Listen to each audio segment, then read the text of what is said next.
যেটা বক্তব্য বললাম বক্তব্য শেয়ার করবেন। Good morning. Good morning. আমি যে দাদা এসেছিলাম সেই ব্যক্তি আসতে পারেনি, সিদ্ধার্থ লেট। আর কুটিগ্রাম আমি থেকে আসতে পারিনি মানিক দাস।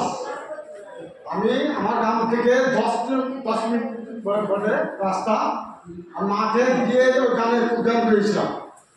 সে মানিককে বলেছিলাম দিদি আমি একটা ভালো সিস্টেমে কাজ করছি। তারপরে কি সিস্টেমে কাজ করছি? আমি PWBL করছি। তা ও বলছিল ভাই আমি কোম্পানি করবো না, বহুত কোম্পানি করেছি, কি ফান্ড হয়েছে টাকা আমি করবো না।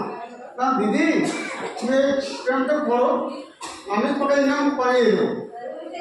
তা আমি গিয়েছিলাম সিদ্ধার্থ স্যারকে নিয়েছিলাম।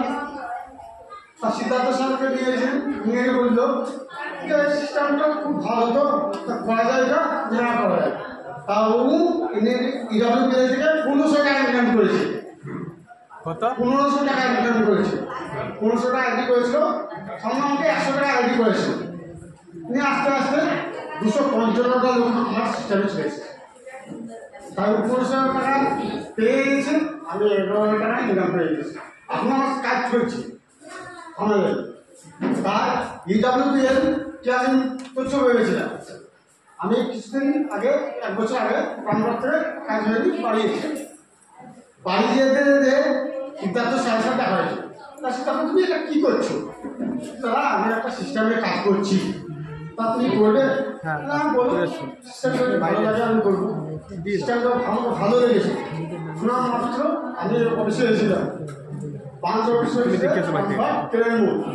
কেরের মোড় থেকে এসে আনন্দ স্যার ছিল। আনন্দ স্যার সাথে আমার পরিচয় করে দিয়েছিল। সবার সঙ্গে আমি তাই নিয়ে আইডি করেছিলাম। ওইখান থেকে আমি 500 টাকা তার পরের দিন আইডি করেছিলাম। তা আমি বলছি PWBL টাকা কেউ তুচ্ছ পাবেন না, ভালোভাবে কাজ করে আমি প্রত্যেকটা মানুষের ইনকাম পাই।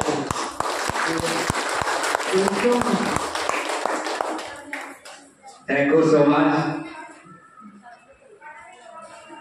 তো